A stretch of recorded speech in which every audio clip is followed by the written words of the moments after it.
पढ़ रहे थे चैप्टर नंबर 15 सब नेचुरल फिनोमिना। तो आज इसका लास्ट टॉपिक है। पिछली क्लास में हमने डिस्कस किया था कि अर्थक्वेक के रीजन क्या होते हैं, अर्थक्वेक किस किस कारणों से आता है। तो हमने पढ़ा था उसके अंदर जो अर्थ की क्रस्ट के अंदर जो प्लेट्स मौजूद होती है उनके आपस में टकराने से या उनके स्लाइड्स होने से, अपसाइड डाउन होने की वजह से अर्थक्वेक्स आते हैं। तो आज उसके आगे पढ़ते हैं हम। Tremors on the earth can also be caused when a volcano erupts or a meteor hits the earth or an underground nuclear explosion is carried out।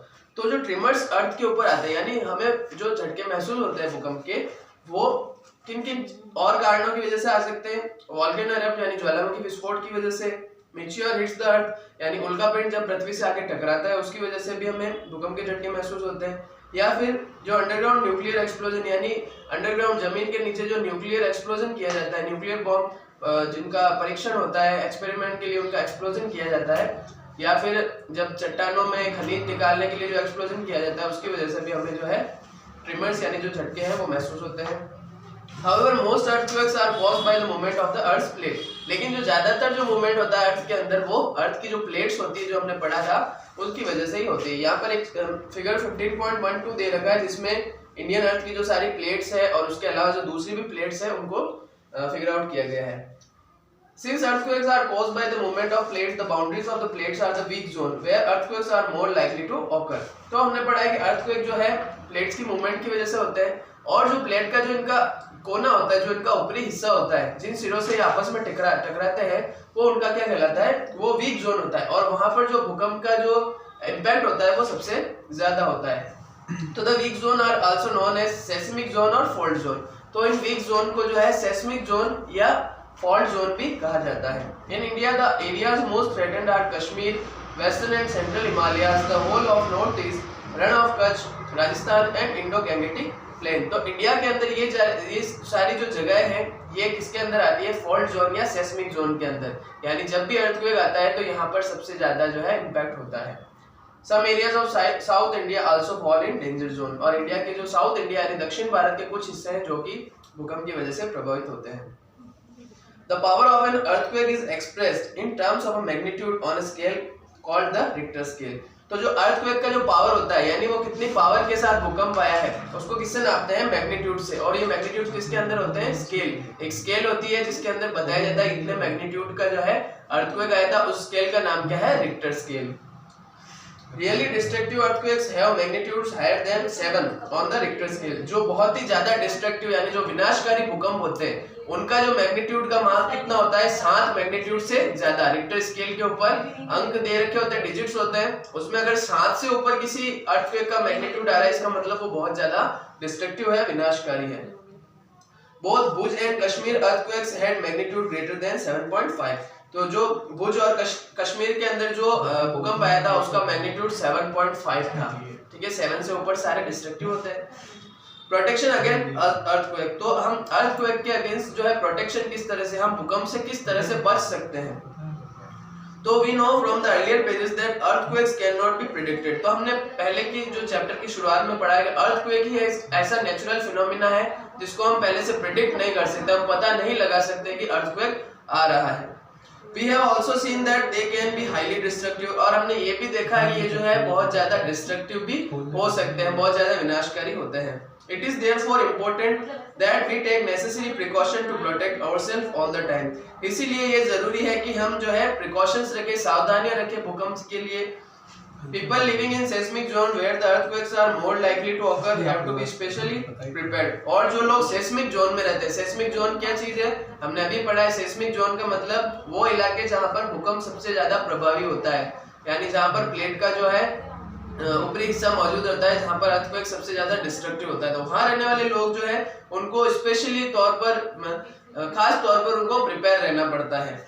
First of all, the building in these zones should be so designed that they can withstand major tremors। तो यहाँ की जो buildings है, यहाँ के जो घर है वो अलग तरह से डिजाइन होने चाहिए ताकि भूकंप आने पर वो आसानी से गिरे ना।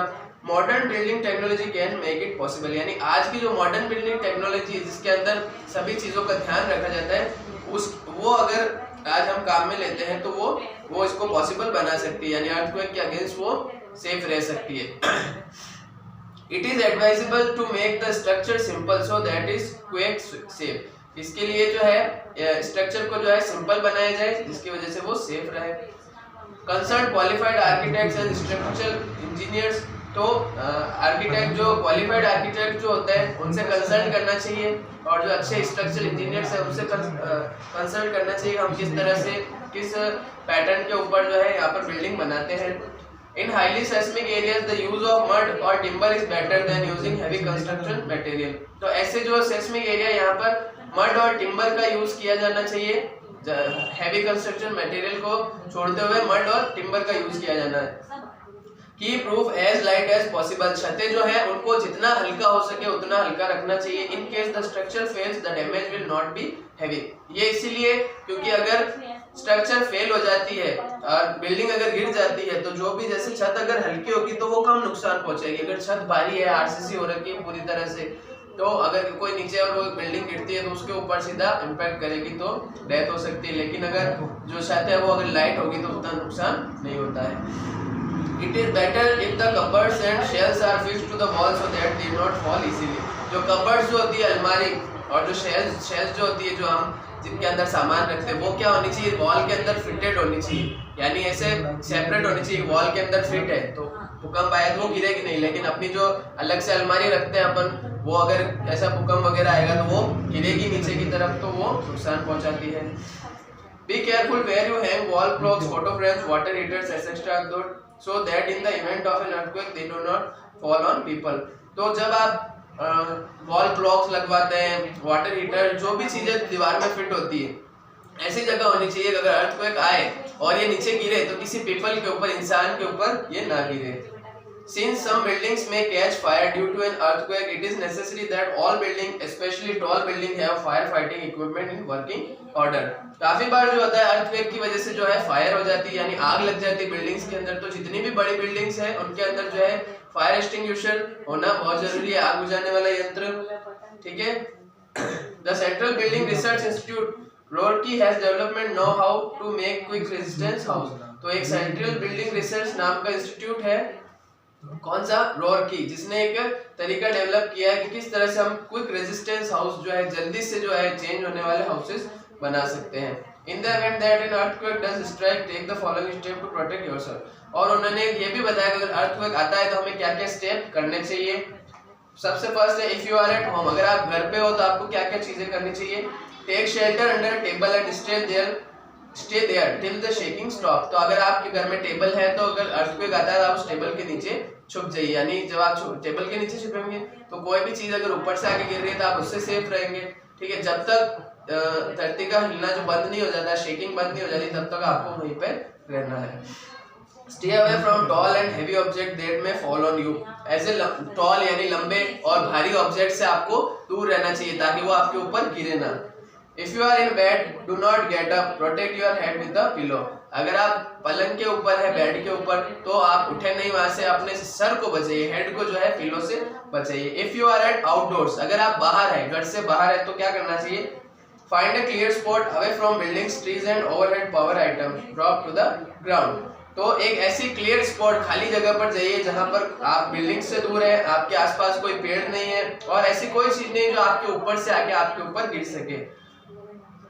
If you are in the car or bus, do not come out. अगर आप एक व्हीकल के अंदर है, कार या बस के अंदर, जिसमें आपको शेल्टर है, आपके ऊपर छत है, तो उससे बाहर मत आइए। Ask the driver to drive slowly to a clear spot. Driver drive कर रहा है उसको बोलिए कि आप क्लियर स्पॉट पे जाइए, ऐसी जगह पर जहाँ पर ऊपर से आपके ऊपर आकर कोई चीज ना गिरे। Do not come out till the trimmer stop. जब तक झटके रुक नहीं जाते आपको जो है कार या बस से बाहर नहीं आना है। तो यहाँ पर जो है हमारा चैप्टर कंप्लीट होता है।